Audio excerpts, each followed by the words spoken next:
안녕하세요. 호의가 계속되면 권리인 줄 안다는 말이 정말 틀린 말 하나 없는 것 같아요. 제 이야기부터 하자면 저는 올해로 나이 31에 결혼한 지 3년 차를 맞는 여자입니다. 테이블 10개짜리 작은 식당 하나를 하고 있는 남편과 맞벌이를 하고 있었어요. 결혼 전에는 회사를 다니고 있었는데 결혼하고 얼마 지나지 않아 회사를 그만두어야 했습니다. 남편 가게가 갑자기 바빠진 와중에 사람 구하기는 힘들어 일손이 딸려 도와줄 사람이 필요했었거든요. 사실 제가 당시 회사에서 받던 월급을 생각하면 제가 남편 가게에 나가는 게 무조건 이득이라고 볼 수는 없었어요. 남편 가게에서 나갈 인건비를 제가 대신 몸으로 때우는 거나 마찬가지였으니까요. 제 월급이 적었던 것도 아니고 그래도 울며 겨자 먹기로 회사를 그만둘 수밖에 없었던 건 아무래도 언젠가는 육아를 이유로 제가 회사를 그만둘 때가 올 거라고 생각했고 회사에 정해진 월급이 따박따박 나오지만 가게는 그렇지 않잖아요. 가게가 바쁜 만큼 회전을 제대로 시키지 못하면 그게 바로 가게 평판과 이어질 테고 평판이 나빠져 손님이 줄어들면 그만큼 매상을 견인해오지 못할 테니까 말이에요. 그래도 다행인 건 제가 대학생 시절에 잠깐이나마 서빙 알바를 했던 적이 있기도 하고 주방에서도 일을 했던 적이 있던지라 금방 가게 일에 적응을 할 수 있었다는 거예요. 특히나 그때쯤부터 배달 주문이 폭발적으로 많아지면서 주방도 도와주고 가게 일도 봐줄 수 있는 제가 세 사람을 고용하는 것보다 비용 면에서 더 절약을 할 수 있었으니 여러모로 더 이득이었지요. 하지만 그때는 몰랐던 게 결국 제 몸 하나 갈아 넣어서 인건비를 충당하고 있었다는 사실이었지요. 체력적으로 많이 힘들었는데 그때는 남편이 많이 고생하는구나 하는 생각밖에 없어서 더 열심히 도와줬던 것 같습니다. 결과적으로는 제가 남편 가게를 도와주면서 평판도 훨씬 좋아지고 식당은 점점 더 매출이 잘 나오기 시작했어요. 하지만 장사라는 게 생각처럼 되는 게 아니더라고요. 아무래도 계속해서 새로운 식당, 특히 배달 전문으로 하는 가게들도 많아지고 손님들도 늘 새로운 걸 찾다 보니 나날이 오르던 배상은 점점 정체가 되기 시작했고 특히나 경기가 안 좋아지기 시작하면서 매출이 눈에 띄게 줄어들기 시작하는 게 보이더라고요. 그나마 배달 주문 덕에 매출이 어느 정도 나왔는데 불경기가 길어지다 보니 배달비 부담 때문인지 물가 때문에 그런 건지는 모르겠지만 배달 주문도 점점 줄어들기 시작했습니다. 엎친 데 덮친 격으로 재료비들이나 가스비 같은 게 터무니없이 많이 오르기 시작했고요. 원가는 오르지 매출은 줄어들지 점점 남편과 저 두 사람 인건비도 못 건질 때가 많아졌어요. 가게 일 도와준다고 자녀 계획도 조금 밀어놓은 상황이었는데 가게 장사가 안 되는데 두 사람이 항상 붙어 있으니까 사소한 일로 다투고 이런저런 문제가 많아지더라고요. 그냥 남편 가게가 어떻게 되던 간에 신경 쓰지 말고 내 경력이나 지킬 걸 하는 후회가 생긴 적도 있었고요. 원초적인 문제는 다른 곳에 있는데 그걸 가지고 남편을 원망하고 별것도 아닌 걸로 서로 날 세우고 그러는 게 점점 지쳐가는 와중에 이대로는 안 되겠다 생각해서 저도 큰 결심을 했습니다. 그때쯤부터는 남편도 바쁜 시간에만 직원 한 명 두고 쓰는 게 더 이득이라는 생각을 갖기 시작했던 상황이기도 했고 그래서 저도 가게를 나와 다시 일자리를 찾기 시작했어요. 그래도 거의 대학교 졸업하자마자부터 직장 생활을 했던 터라 제 경력이면 금방 관련 업종에 취직을 할 수 있을 거라 생각했는데 막상 시작해보니 그것도 여의치가 않더라고요. 아무래도 3년에 가까운 시간 동안 경력 단절이 있었기도 하고 업계가 워낙에 트렌드에 민감한 쪽이다 보니 장기간 경력 없이 업계를 떠나 있는 제가 취직하는 건 힘들어 보였습니다. 그래도 하늘이 무너져도 솟아날 구멍이 있다더니 제가 회사 다니던 당시에 아름아름 친하게 지내던 인맥들 덕분에 집에서 프리랜서 형식으로 일감을 받아와 일을 할 수 있었어요. 수입만 따지고 본다면 회사 다니며 월급 받는 것보다도 못한 수준이었지만 남편 가게에서 신경 날카롭게 곤두세우며 있는 것보다는 훨씬 좋았습니다. 새 직원을 구해 나가는 인건비보다 제가 버는 게 더 많았기도 했고요. 남편도 그동안 자기 때문에 경력도 끊고 고생한 저에게 미안했는지 제가 가게를 떠나고 새로운 경력을 시작한 것에 대해서 오히려 응원해줬어요. 결혼하기 전에 두 사람이 벌던 것과 비교해보면 조금 줄어들긴 했지만 이게 기회가 될 것이라 믿어 의심치 않았습니다. 이렇듯이 남편하고는 사이가 나쁠 일이 없었습니다. 하지만 언제나 문제는 시댁에서 시작하듯이 저 또한 다를 게 없었어요. 남편이로 2살 차이 나는 누나가 있습니다. 저에게는 시누이지요. 사실 결혼 후에는 가게 일 돕는다고 정신없이 바빴던 터라 시댁과는 거의 마주치거나 갈등이 생길 일이 없었어요. 더더군다나 식당 특성상 주일이고 주말이고 상관없이 가게 문을 열어야 했고 명절 때도 배달 주문 같은 거 생각해서 가게를 늘 오픈을 했었거든요. 그런데 제가 가게를 떠나 집에서 재택근무를 시작하면서는 이야기가 달라졌어요. 남편은 여전히 가게를 지켜야 했지만 저는 아니었으니까요. 제가 가게를 나오고 재택근무를 시작하기까지 2달 정도의 공백이 있었는데 그게 시어머니 눈에는 썩 좋게 보이지는 않았나 봅니다. 제가 회사까지 그만두고 남편 가게 일을 돕겠다 결정했을 때는 현모양처가 따로 없다 하시던 시어머니가 아들이 힘들게 가게 지키며 돈을 벌어오는데 집에서 띵가띵가 놀고만 있다는 생각을 하셨나 봐요. 실상은 그게 아니고 저도 그때 일자리 구한다고 마음고생하면서 쉴 틈 없이 회사 알아보고 이력서를 준비하고 있던 상황이었는데도 말이에요. 시어머니가 제게 눈치를 주는 상황인데 신우랑 무슨 갈등이 있냐 하실 분들이 계실 텐데 신우네도 딱히 형편이 좋은 곳은 아니에요. 신우네 또한 맞벌이 부부 생활을 하고 있었고 육아도 중요하지만 형편상 육아를 이유로 직장을 관둘 여유가 있는 집이 아니었어요. 그런데 그런 신우가 당시 출산을 앞두고 있었거든요. 제가 남편 가게 일을 돕고 있을 때는 애는 언제 가질 거냐 한 번도 물어보신 적 없는 시어머니가 제가 취직을 준비하기 시작한 때를 기점으로 저한테도 신혼애를 본받아서 얼른 아이를 가지는 게 좋지 않겠냐 하는 이야기를 해왔습니다. 자녀 계획이 없던 것도 아니고 특수한 상황 덕분에 미뤄지게 되었지만 저 또한 딩크로 살 계획은 없었거든요. 하지만 당장 유일한 밥벌이 수단인 남편의 가게가 저런 상황에 무턱대고 아이를 가지는 건 딱히 좋은 계획처럼 느껴지지 않았어요. 어차피 본의 아니게 3년 긴 시간을 미루게 된 거 더 많이는 아니더라도 앞으로 1년 정도는 상황을 지켜보고 싶었습니다. 불경기도 언젠간 지나가지 않을까 하는 생각도 들었고 어쨌든 남편 가게가 잘 되던 시기에는 2사람 인건비 이상은 벌던 곳이었으니 조금 더 상황을 지켜보고 경제적인 안정을 찾고 나서 준비해도 늦는다는 생각이 들지 않았었어요. 그런데 시어머니가 저보고 아이를 가지라고 했던 진짜 이유가 뭔지는 나중에 가서야 알게 되었습니다. 신우가 출산을 할 때쯤 저도 프리랜서로 일을 막 시작했던 차였거든요. 그때 슬그머니 진짜 이유를 저한테 툭 던지더라고요. 구구절절 설명할 필요 없이 이유는 딱 하나로 정리가 되었어요. 신우가 다시 회사에 출근을 해야 하니까 신우 아이를 제가 돌봐줬으면 했으면 싶었던 거였죠. 제가 그걸 해야만 한다는 식으로 이야기를 한다는 게 어차피 집에서 놀고 있기도 하고 너도 앞으로 애엄마가 되지 않겠냐며 미리 연습해본다 생각하고 애를 대신 키워보라 하더라고요. 시기상 시어머니가 아이를 가지라고 노래를 불렀던 걸 생각해보면 남편과 저 사이에 아이가 태어나면 제가 당연히 아이를 돌봐야 했으니 신우 아이까지 저한테 맡기려는 심보였던 것 같아요. 제가 너무 나쁘게 생각하는 걸 수도 있겠지만 아무리 생각해봐도 그것 말고는 다른 게 설명이 되지 않았으니까요. 하지만 저도 그때 막 프리랜서 일을 시작했던 차였기도 해서 그 제안에 대해서는 당연스럽게 거절을 했습니다. 저랑 남편이 결혼 전에 약속한 건 양가 부모님께 작게나마 생활비를 드리기로 한 거였는데 벌이가 어려워진 상황에서도 그 돈을 줄이거나 따로 안 드렸던 적은 없었거든요. 그런데 제가 신우 아이를 봐줘야 한다면 앞으로 생활비를 드리는 걸 장담할 수 없다고 말씀드리니 신우 애 키우라는 이야기는 쏙 들어가더라고요. 다행히 남편도 중간 역할을 잘해준 덕분에 그게 시어머니와 저 사이의 갈등으로 이어진다거나 하지는 않았습니다. 그 후로 그 이야기는 완벽히 정리가 된 거라 생각했는데 6개월쯤 지난 뒤에 신우가 저한테 기니할 이야기가 있다고 저희 집까지 찾아왔어요. 교류도 거의 없이 지내던 신우였는데 기니할 이야기가 있다고 하니 그게 좋은 이야기일 거라는 생각은 들지 않았습니다. 안 좋은 예감은 틀리는 법이 없다더니 신우가 꺼낸 이야기는 결국 시어머니가 저에게 부탁했던 것과 같은 이야기였어요. 그나마 6개월간은 출산휴가를 내서 신우가 직접 아이를 돌보고 있었다고 합니다. 그런데 그 이상은 힘들었나 봐요. 회사에서도 눈치를 주고 신우 책상을 뺀다니 어쩐다니 하는 이야기가 나오기도 하고 그랬다고 하더라고요. 그렇다고 아예 회사를 그만두기에는 심해부 외벌이로는 육아까지 턱도 없다고 자기가 꼭 출근을 해야만 하는 상황이라고 하더라고요. 신우가 하도 간곡하게 부탁했기도 하고 저 또한 다른 이유지만 경력이 단절된 아픔을 누구보다 잘 이해할 수 있는 상황이기도 해서 다시 생각을 해보기로 했어요.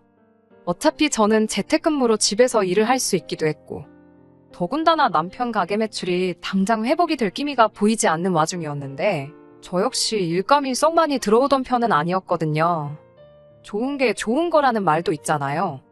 저는 저대로 신우 아이 돌봐주면서 조금이나마 경제적인 여유를 찾고 신우는 신우대로 아이 걱정은 내려놓고 경력을 유지할 수 있을 테니까 말이에요. 그야말로 일석이조 윈윈이라고 생각을 했었나 봐요. 하지만 저도 할 일이 아예 없던 건 아닌지라 신우한테 일단 어린이집을 보내놓으면 제가 하원까지 시켜주고 심해부나 신우 퇴근할 때까지는 봐줄 수 있겠다고 이야기를 했습니다. 신우도 제가 아이를 케어해준다는 말에 얼굴이 화색이 돌더라고요. 남편은 저도 일을 하는데 애까지 돌보려면 힘들지 않겠나 걱정을 해주긴 했지만 아무래도 상황이다 보니 조금이나마 더 벌어오려는 저를 두고 하지 말라는 말은 못하더라고요. 이래저래 알아본 결과 어린이집에 일단 등원시키면 4시에 끝나 하원을 시킬 수 있고 신우나 심해부 둘 중에 한 명이 퇴근을 하게 된다면 아무리 늦어도 오후 7시 전후였어요.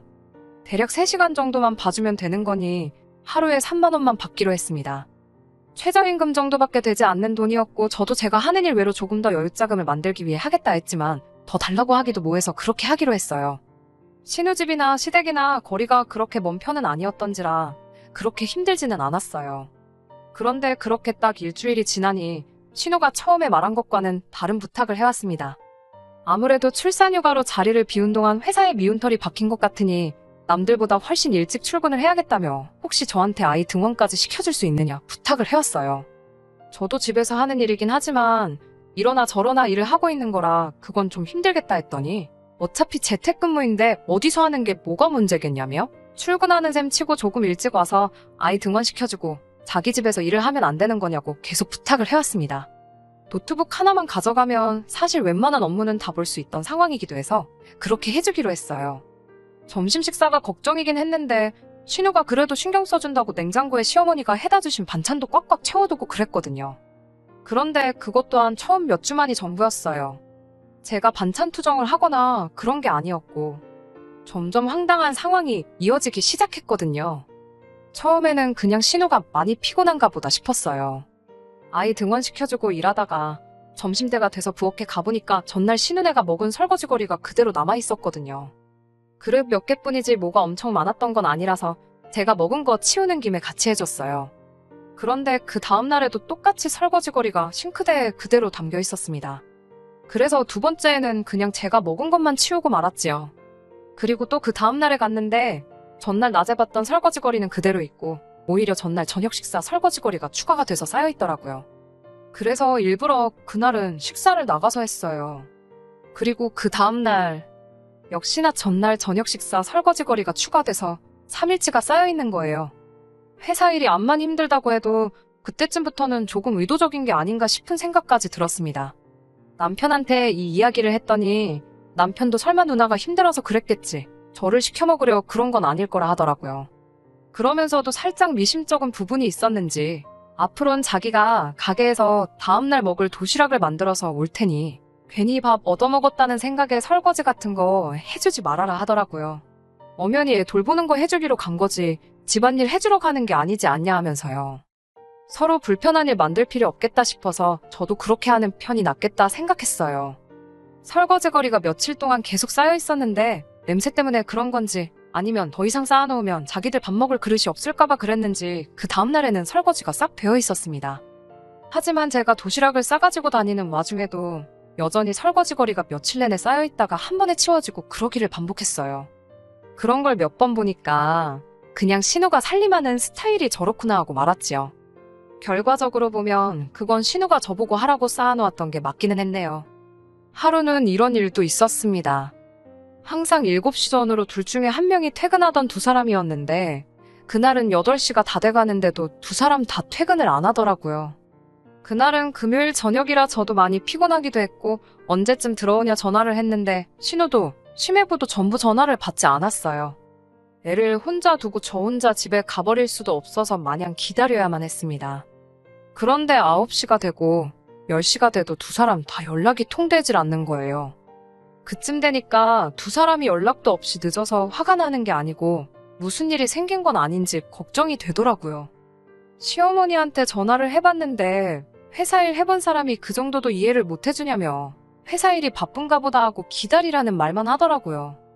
연락이 두절된 건데 걱정도 안 되시냐 했더니 일이 바쁘면 전화도 못 받고 그러는 거 아니겠냐 하시는데 제가 회사 일을 안 해본 것도 아니고 앞만 바빠도 전화 못 받을 정도로 바쁜 일이 뭐가 있겠어요?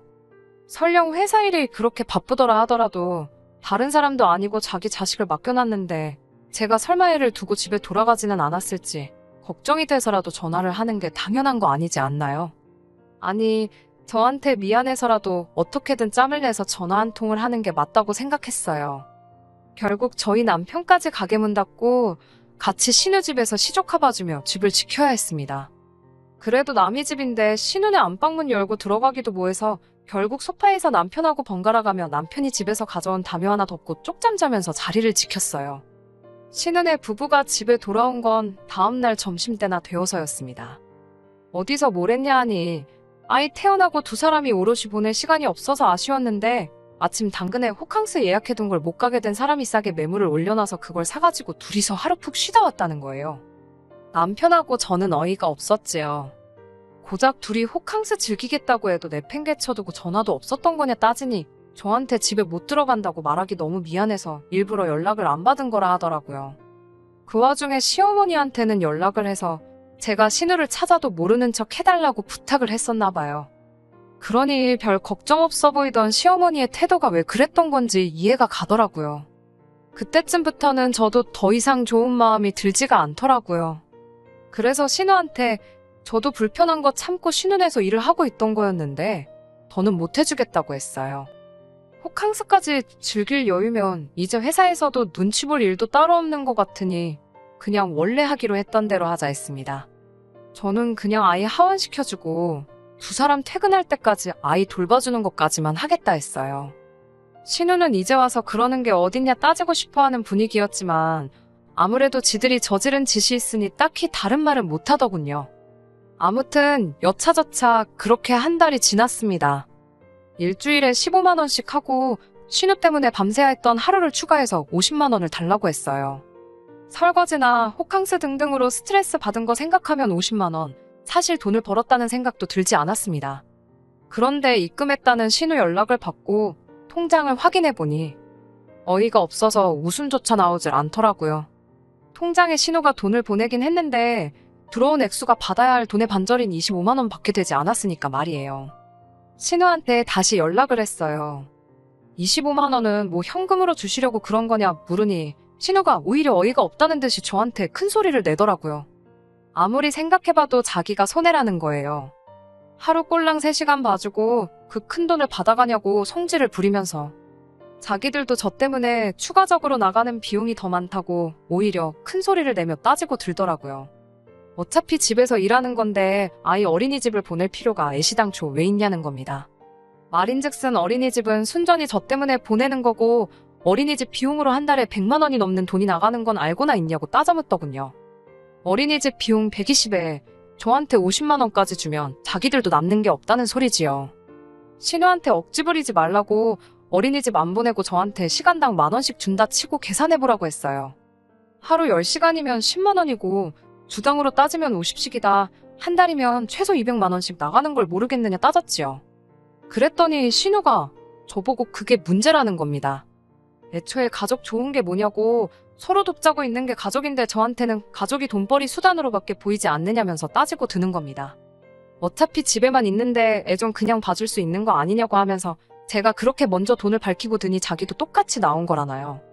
그렇게 하나하나 계산해서 따지는 제가 괘씸해서 자기도 뺄 거 빼고 주는 거라고 하는데 뭔 소리를 하는가 했더니 그동안 제가 신우집에서 일을 했으니 공간 사용료부터 해서 저 먹으라고 시어머니가 해준 반찬값에 전기세까지 다 포함한 거라고 하대요. 그때 설거지 이야기도 하더라고요. 밥은 공짜로 얻어먹어놓고 설거지도 안 해놓고 저보고 사람이 참 못 배웠다고 드는데 누가 누굴 욕하는 건지 싶었지요.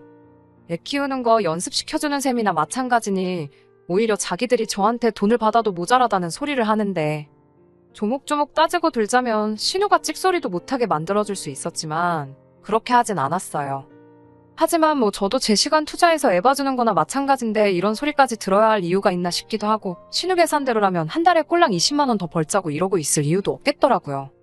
차라리 인형 누나를 붙여도 이것보단 더 벌겠다 싶어서 그냥 신우한테 애 봐주는 건 오늘로 끝이다 선언하고 신우집 나와버렸네요. 가만히라도 있었으면 중간이라도 갔을 신우네는 결국 난리가 났어요. 어린이집이야 계속 보낸다고 쳐도 4시에는 하원을 시켜줘야 하니 중간에 신우가 일찍 퇴근할 수도 없는 상황이었으니까요. 결국 신우는 시어머니에게 도움을 요청했다고 합니다. 저한테는 연습하는 셈 치고 공짜로 신우 애를 키워달라는 시어머니였는데도 자기 딸 자기 손잡아주는데 그냥 해주긴 싫으셨나 봐요. 신우한테 한 달에 250만 원씩 달라고 하셨다네요. 그런데 신우벌이가 딱 그 정도였거든요. 신우 딴에는 또 밑빠진 독에 물 붓는 기분이었나 봐요. 결국 저한테 다시 연락을 해오더라고요. 변명이랍시고 한다는 게 그게 다 시어머니 생각에서 나온 거였다며 시어머니와 저를 이간질까지 하려 들대요. 제가 신우 아이를 공짜로 봐주는 게 맞다고 자꾸 시어머니가 옆에서 바람을 넣는 바람에 그렇게 된 거였다고 미안하다고 사과를 해오더라고요. 돈 줄 거면 집안일이라도 시키라던 시어머니 말 때문에 설거지도 저한테 떠넘기려고 했던 거라고. 연신 미안하다고 사과를 하면서 이게 다 시어머니 탓이라고 원래 하던 대로 하자면서 저를 설득하려 들길래 신우한테 좋은 생각이 있다고 말하고 제 생각을 말해줬네요. 시어머니한테 250씩 드리고 식사 준비며 설거지에 청소까지 다 시키시라. 그리고 공간 사용료를 시어머니한테 청구를 해서 한 달에 100만 원씩 돌려받으시라고요. 저한테 했던 거랑 똑같이 말이죠. 그러면 신우도 그렇게 손해보는 게 아닌 거 아니냐고 말했더니 신우가 꿀먹은 벙어리가 돼서 아무 말도 잊지 못하다가 전화를 끊어버리더라고요. 결국 신우는 직장을 그만두고 자기가 직접 아이를 키우기로 결정했다고 합니다. 경력이 끊긴 아픔을 누구보다 잘 이해할 수 있는 저였지만 신우가 그렇게 된 건 자업자득이라고 생각해요. 이번 사건으로 인해서 저는 시어머니와 사이가 많이 나빠졌고 신우랑은 거의 연을 끊은 거나 마찬가지처럼 지내고 있어요. 솔직히 연을 끊는 게 두렵다거나 무섭다거나 하지는 않아요. 오히려 연 끊고 지내면 저한테는 더 이득이지 않나 싶어요. 남편이 중간에서 난처하긴 하겠지만 이번에 남편도 신우와 시어머니한테 당한 게 있으니 쉽게 풀 것처럼 보이진 않네요. 끝까지 들어주셔서 감사합니다. 오늘의 사연은 여기까지입니다. 구독과 좋아요, 알람 설정 부탁드리고 더 좋은 사연으로 다시 찾아뵙겠습니다. 감사합니다.